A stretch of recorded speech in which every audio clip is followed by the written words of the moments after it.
Hello दोस्तों, IQ study with पीके में आपका स्वागत है। अगर आप हमारे इस चैनल पर नए हैं तो चैनल को सब्सक्राइब कीजिए। तो दोस्तों, ये है आपको बिहार दरोगा का क्वेश्चन बैंक है। और आज जो हम लोग करने वाले हैं 1275 पीटी जो हुआ था एग्जाम, जो 17/12/2023 को सेकेंड शिफ्ट में, ठीक है। 1275 का पीटी जो सेकेंड शिफ्ट का एग्जाम हुआ था 17/12/2023 में, तो सेट नंबर 4 होगा आज। तो इसमें पार्ट 1 हो गया, यानी एक पार्ट वीडियो हो गया है 15 नंबर क्वेश्चन तक। आज हम लोग करने वाले हैं पार्ट 2, और यह है आपको ज्ञान बिंदु जीएस एकेडमी के द्वारा जो है क्वेश्चन बैंक का सॉल्यूशन जो तैयार किया गया है। जैसा कि आप लोग देख सकते हैं, यहाँ पिक्चर है रोशन आनंद सर का। सर खुद बोले हैं कि 60% जो है क्वेश्चन आगामी बिहार जो दरोगा का एग्जाम होगा उसमें इस बुक से आ सकता है, बिहार दरोगा का, ठीक है। तो ये आपको बिहार दरोगा का क्वेश्चन बैंक है, ज्ञान बिंदु जीएस एकेडमी के द्वारा इसका सॉल्यूशन तैयार किया गया है। और जैसा कि आप लोग देख सकते हैं, यार 3rd एडिशन का है, फुल सॉल्यूशन के साथ होगा इसमें। तो जैसा कि आप लोग देख सकते हैं, सेट नंबर 4 है 1275 पीटी 17/12/2023 में सेकेंड शिफ्ट में हुआ था, और ये पार्ट 2 है। इसके बाद जो है इसका जो है प्लेयर लिस्ट भी बना दिए हैं, वहां से आप लोग देख लीजिए। और प्लेयर लिस्ट कैसे मिलेगा, तो इस वीडियो के डिस्क्रिप्शन में जो है आपको उसका लिंक मिल जाएगा, वहां से जुड़ जाइए। टेलीग्राम चैनल भी जो है इस वीडियो के डिस्क्रिप्शन में टेलीग्राम चैनल का लिंक दिया हुआ है, देख लीजिए। क्योंकि सॉल्यूशन इसका अच्छे तरीके से दिया हुआ है, तो इसीलिए पार्ट बाय पार्ट वीडियो हम ला रहे हैं। तो चलिए स्टार्ट करते हैं। जैसा कि आप लोग देख सकते हैं, ये है बिहार दरोगा 1275 पोस्ट नियुक्ति जो है प्रारंभिक परीक्षा, यह द्वितीय पाली का है। यह एग्जाम हुआ था 17/12/2023 में, ठीक है। तो इसमें से हम लोग जो है आपको 15 नंबर क्वेश्चन तक करवा दिए थे। पार्ट 1 जो वीडियो आया था 15 नंबर क्वेश्चन जो है, देखिए यहाँ तक जो है 15 नंबर क्वेश्चन करवा दिए हैं। और आज जो होने वाला है यहाँ से स्टार्ट होगा, 16 नंबर प्रश्न से स्टार्ट होगा। तो चलिए स्टार्ट करते हैं 16 नंबर प्रश्न से। देखिए 16 नंबर का प्रश्न है, राज्य विधान परिषद की न्यूनतम सदस्य की संख्या है कितनी होगी? तो ये होगी आपको 40। 16 का राइट आंसर होगा ऑप्शन नंबर डी, 40 यानी 40। देखिए राज्य विधान परिषद की न्यूनतम सदस्य की संख्या 40 है। संविधान के अनुच्छेद 171 के अनुसार किसी राज्य की विधान परिषद में सदस्यों की कुल संख्या विधानसभा के सदस्यों की कुल संख्या के 1/3 से अधिक नहीं होगी, परंतु किसी राज्य की विधान परिषद के सदस्यों की कुल संख्या किसी भी स्थिति में 40 से कम नहीं होगी। संविधान के अनुच्छेद 169 के अनुसार राज्य में विधान परिषदों का गठन अथवा उन्मूलन का प्रावधान किया गया। विधान परिषद जो है एक अस्थायी सदन है। संविधान का अनुच्छेद 172(2) में यह प्रावधान है कि विधान परिषद कभी विघटित नहीं होगा। प्रत्येक 2 वर्ष बाद 1/3 सदस्य सेवानिवृत्त हो जाते तथा उतने ही नए सदस्य का निर्वाचन होता है। विधान परिषद का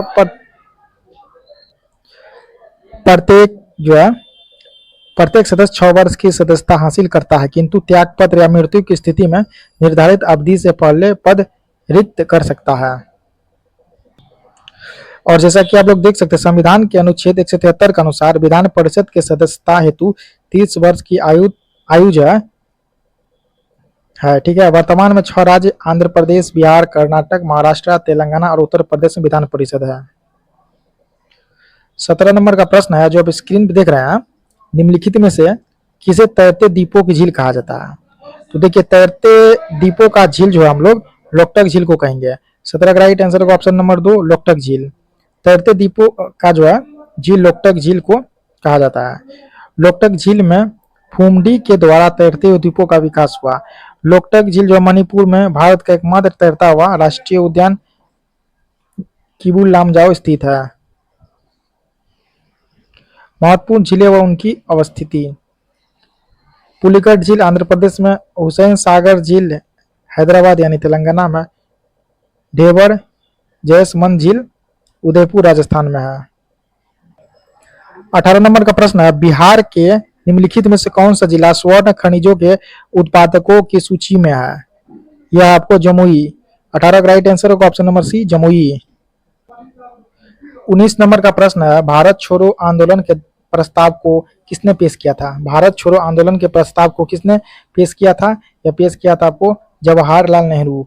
19 का राइट आंसर होगा option number D, Jawaharlal Nehru. Bharat छोड़ो आंदोलन के प्रस्ताव को जवाहरलाल नेहरू ने पेश किया था। 7 अगस्त 1942 को बंबई के ग्वालियर टैंक में कांग्रेस का वर्धा अधिवेशन हुआ, जिसकी अध्यक्षता अबुल कलाम आजाद ने की। कांग्रेस के इस ऐतिहासिक सम्मेलन में गांधी जी ने लगभग 70 मिनट तक भाषण किया। 8 अगस्त की मध्यरात्रि के बाद ही सरकार ने कांग्रेस के बड़े नेताओं को गिरफ्तार करने की योजना बनाई। 9 अगस्त 1942 की सुबह ऑपरेशन जीरो आवर के तहत कांग्रेस के सभी महत्वपूर्ण नेता गिरफ्तार कर लिए गए, जिसमें गांधी को भी आगा खां पहले से रखा गया।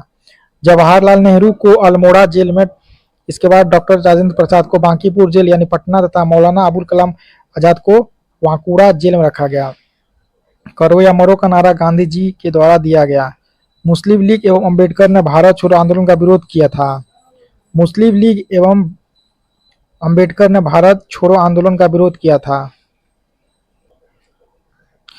भारत छोड़ो आंदोलन के उपरांत मुस्लिम लीग एवं कांग्रेस के बीच संवैधानिक गतिरोध को दूर करने के लिए सी राजगोपालाचारी ने 1944 में दी वे आउट नामक पैम्फलेट जारी किया था, जिसे CR फार्मूला के नाम से जाना जाता है।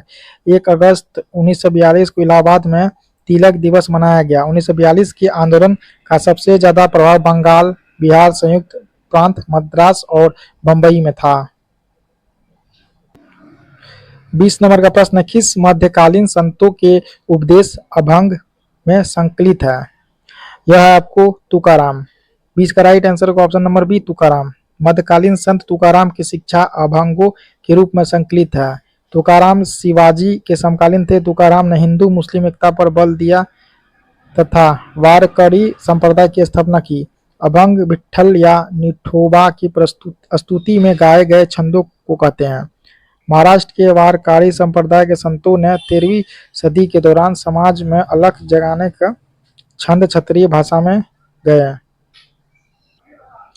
21 नंबर प्रश्न, निम्नलिखित में से कौन सा बहुलक संघनन बहुलीकरण क्रियाविधि से बनता है? तो यह बनेगा आपको nylon. Option number D, nylon. Nylon संघनन बहुलीकरण नामक क्रियाविधि से बनता है।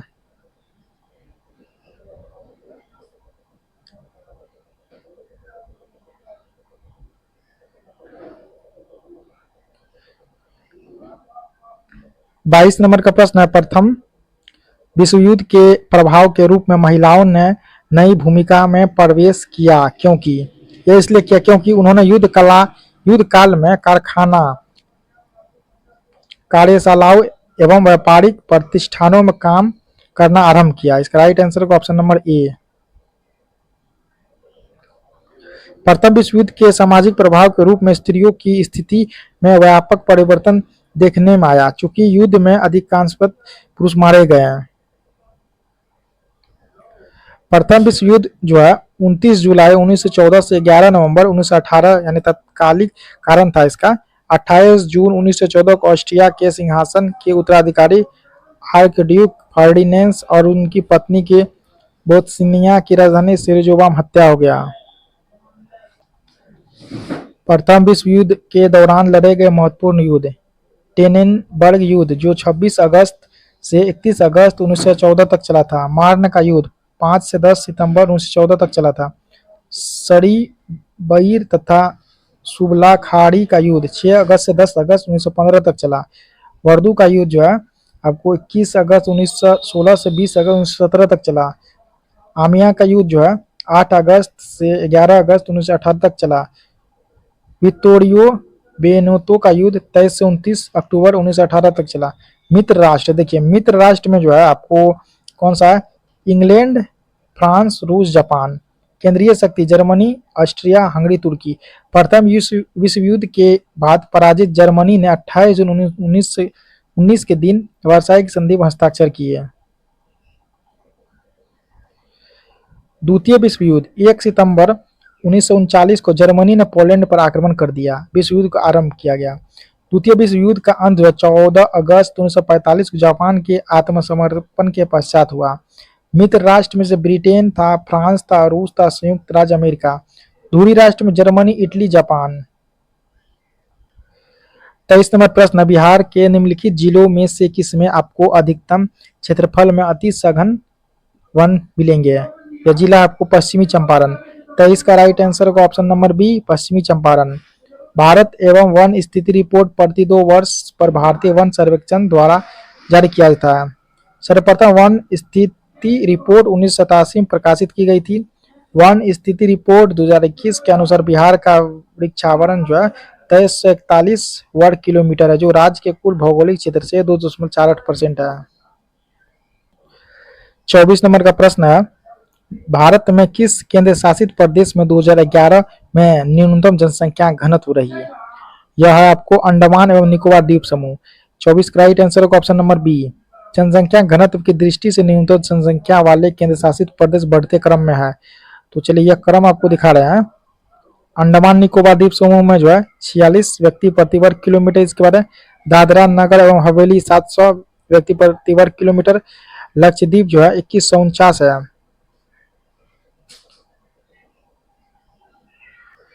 25 नंबर प्रश्न, भारतीय संविधान के कौन से भाग में कल्याणकारी राज्य की संकल्पना है? तो इसमें आपको राज्य के नीति निर्देशक तत्व में 25 का राइट आंसर होगा ऑप्शन नंबर डी, राज्य के नीति निर्देशक तत्व। 25 नंबर का प्रश्न है, निम्नलिखित में से कौन सी गैस ओजोन परत के लिए हानिकारक है? तो ओजोन परत के लिए जो हानिकारक गैस है आपको CFC। 26 का राइट आंसर होगा ऑप्शन नंबर बी, CFC यानी क्लोरोफ्लोरोकार्बन जो है ओजोन परत के लिए हानिकारक है। ओजोन परत पृथ्वी के वायुमंडल में यानी समताप मंडल के अंतर्गत प्राकृतिक ओजोन गैस की एक मेखला है, जो सूर्य द्वारा उत्सर्जित हानिकारक पराबैंगनी किरणों से रक्षा के लिए कवच का कार्य करती है। ओजोन क्षरण नियंत्रण हेतु अंतर्राष्ट्रीय प्रयास। वियना कन्वेंशन हुआ था 1985 में और 1988 में कार्यविधि में आया। मॉन्ट्रियल प्रोटोकॉल हुआ था आपको 16 सितंबर 1987 को। इसके बाद किगाली समझौता, रवांडा के किगाली में अक्टूबर 2016 में हाइड्रोक्लोरोफ्लोरोकार्बन जो है HCF श्रेणी के ग्रीन हाउस गैसों के उत्सर्जन को कम करने के लिए यह समझौता किया गया।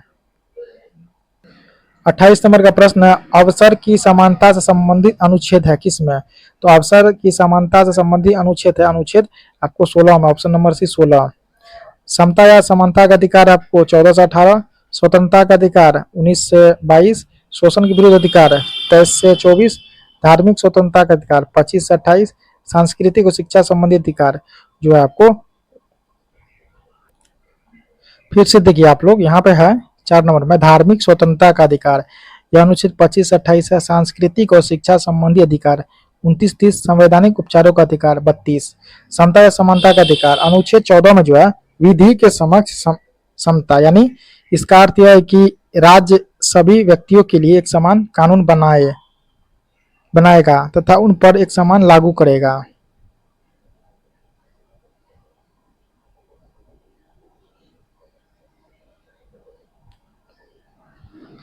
अनुच्छेद 15 क्या कर रहा है? धर्म, नस्ल, जाति, लिंग या जन्म स्थान के आधार पर भेदभाव का निषेध। राज्य के द्वारा धर्म, मूल वंश, जाति, लिंग एवं जन्म स्थान आदि के आधार पर नागरिकों के प्रति जीवन के किसी क्षेत्र में भेदभाव नहीं किया जाएगा। 16 का रहा है लोक नियोजन के विषय में अवसर की समता। राज्य के अधीन किसी पद पर नियोजन या नियुक्ति के संबंध विषय में सभी नागरिकों के लिए अवसर की समानता होगी। अपवाद जैसे अनुसूचित जाति, अनुसूचित जनजाति एवं पिछड़ा वर्ग। 17 का रहा है अस्पृश्यता का अंत। अस्पृश्यता के उन्मूलन के लिए इसे दंडनीय अपराध घोषित किया गया। अनुच्छेद 18 का रहा है उपाधियों का अंत। सेना या विधा संबंधी सम्मान के सिवाय अन्य कोई भी उपाधि राज्य द्वारा प्रदान नहीं की जाएगी। भारत का कोई नागरिक किसी अन्य देश से बिना राष्ट्रपति की आज्ञा से कोई उपाधि स्वीकार नहीं कर सकता है। 29 नंबर का प्रश्न, फ्रांस का शासक लुई 16वां किस राजवंश से था? यह था आपको बुर्बो राजवंश से। इसका राइट आंसर होगा ऑप्शन नंबर सी। फ्रांस का शासक लुई 16वां जो है बुर्बो राजवंश से था। सन 1774 ईस्वी में लुई 16वां फ्रांस की राजगद्दी पर बैठा। फ्रांसीसी क्रांति 14 जुलाई 1789 को लुई 16वां के शासनकाल में हुआ। मिरासियो और आबेसिये ने 20 जून 1789 को नेशनल असेंबली का गठन किया। 30 नंबर का प्रश्न है, रस संवेदी ग्राही डैश का पता लगाते हैं किसका? यह लगाएंगे आपको स्वाद का। तो इसका राइट आंसर का ऑप्शन नंबर सी, स्वाद।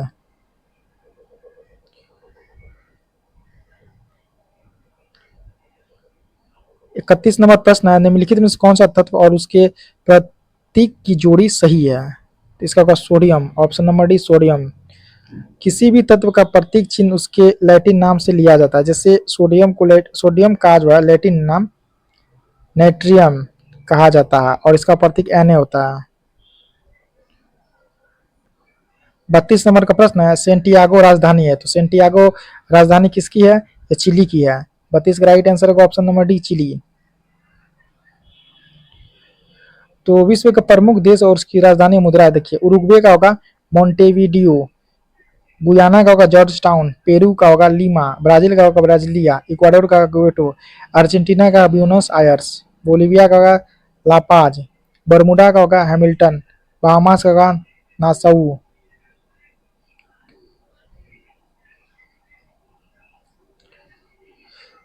33 नंबर प्रश्न है, निम्नलिखित में से कौन सा एल नीनो का प्रभाव नहीं है? तो देखिए यह पेरू तट के जल का तापमान कम कर देती है, यह जो प्रभाव नहीं है। 33 का आंसर होगा ऑप्शन नंबर डी, यह पेरू तट के जल का तापमान कम कर देती है, यह प्रभाव नहीं है। और जो प्रभाव होगा उसमें देखिए यह प्रभाव, यह भूमध्य रेखीय परिसंरचन एवं विकृति उत्पन्न कर देती है, यह भी है बी ऑप्शन। यह समुद्री जल के वाष्पन में अनियमितता उत्पन्न कर देती है, सी ऑप्शन भी सही होगा। इसके कारण समुद्र में मछलियां की संख्या कम हो जाती है। तो देखिए यहाँ नहीं पूछ रहा है, तो ऑप्शन नंबर डी क्या होगा, नहीं।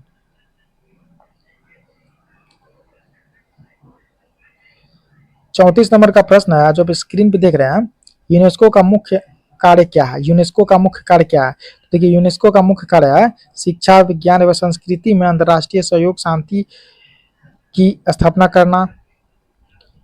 इसका राइट आंसर होगा ऑप्शन नंबर ए। तो चलिए इसमें से इंपॉर्टेंट फैक्ट्स को देखते हैं। यूनेस्को की स्थापना जो है 16 सितंबर 1945 को किया गया। इसका मुख्यालय पेरिस यानी फ्रांस में है।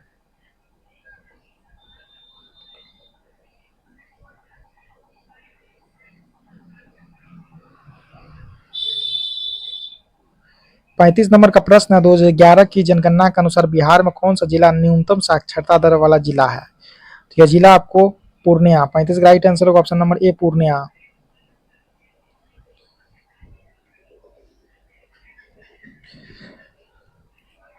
तो यहाँ पे देख लीजिए इंपॉर्टेंट फैक्ट्स। 2011 की जनगणना के अनुसार पूर्णिया जिला का साक्षरता दर जो है न्यूनतम रहा।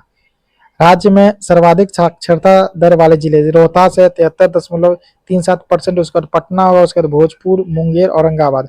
राज्य में न्यूनतम तो पूर्णिया, कटिहार, सीतामढ़ी, शिवहर। राज्य में सर्वाधिक पुरुष साक्षरता दर वाला जिला है रोहतास है, भोजपुर है, बक्सर है। राज्य में सर्वाधिक महिला साक्षरता दर वाला जिला रोहतास, मुंगेर, पटना। राज्य में न्यूनतम पुरुष साक्षरता दर वाला जिला है पूर्णिया, कटिहार।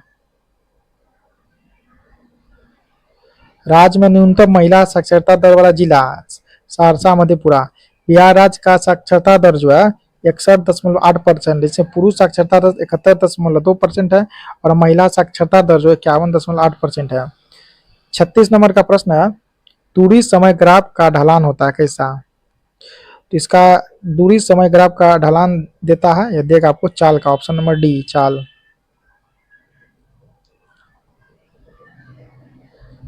37 नंबर का प्रश्न है, कालाशोक किस राजवंश से संबंधित था? यह था आपको शिशुनाग राजवंश है। 37 का राइट आंसर का ऑप्शन नंबर बी, शिशुनाग राजवंश। शिशुनाग राजवंश का समय अवधि जो था 412 ईसा पूर्व से 394 ईसा पूर्व रहा। इसने वैशाली के स्थान पर पुनः पाटलिपुत्र को अपनी राजधानी बनाया। इसने 28 वर्ष तक शासन किया।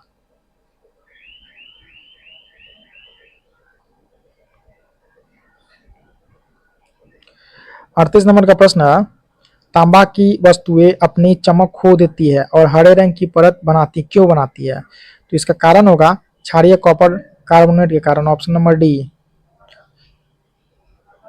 तांबे की वस्तु लंबे समय तक हवा के संपर्क रहने पर इसकी सतह पर हरे रंग की परत बन जाएगी। कॉपर ऑक्सीकरण द्वारा संचारित होता है, जिसमें यह हवा में ऑक्सीजन द्वारा संचारित होता है, जिससे यह हवा में ऑक्सीजन के साथ प्रतिक्रिया करके कॉपर ऑक्साइड बनाता है। 39 नंबर का प्रश्न है, राष्ट्रपति पद के चुनाव के लिए जमानत राशि कितनी है? तो इसकी जमानत राशि आपको 15,000, ऑप्शन नंबर डी 15,000। देखिए, राष्ट्रपति पद के चुनाव के लिए व्यक्ति की निम्न अर्हता की पूर्ण करना आवश्यक है। पहला है भारत का नागरिक हो, दूसरा है वो 35 वर्ष की आयु पूर्ण कर चुका हो, तीसरा है वह लोकसभा का सदस्य निर्वाचित होने के लिए अहिर्त हो, वह संघ सरकार में अथवा किसी राज्य सरकार में अथवा किसी स्थानीय प्राधिकरण में अथवा किसी सार्वजनिक प्राधिकरण में लाभ के पद पर न हो। अब देखिए यहाँ पे जो इसका जो है, इसके अतिरिक्त राष्ट्रपति के चुनाव में नामांकन के उम्मीदवार के कम से कम 50 प्रस्तावक और 50 अनुमोदक होना जरूरी है। प्रत्येक उम्मीदवार भारतीय रिजर्व बैंक में 15,000 रुपये जमानत राशि के रूप में जमा करती है। इसके बाद है, यदि उम्मीदवार कुल डाले गए मतों की 1/6 भाग प्राप्त करने में असमर्थ रहता है तो यह राशि जब्त की जाती है। 40 नंबर का प्रश्न है, कौन सी कंपनी ने भारत में प्रथम इलेक्ट्रिक कार लॉन्च की थी? यह कंपनी है Tata, option number A Tata. 41 number का प्रश्न है, लाल लेटराइट मिट्टी किस फसल के लिए अधिक उपयुक्त है? यह आपको काजू, ऑप्शन नंबर ए काजू। 42 नंबर प्रश्न है, द्रव अवस्था से गुजरे बिना गैसीय अवस्था का सीधे ठोस अवस्था में परिवर्तन क्या कहलाता है? यह कहलाएगा आपको निक्षेपण, ऑप्शन नंबर ए निक्षेपण।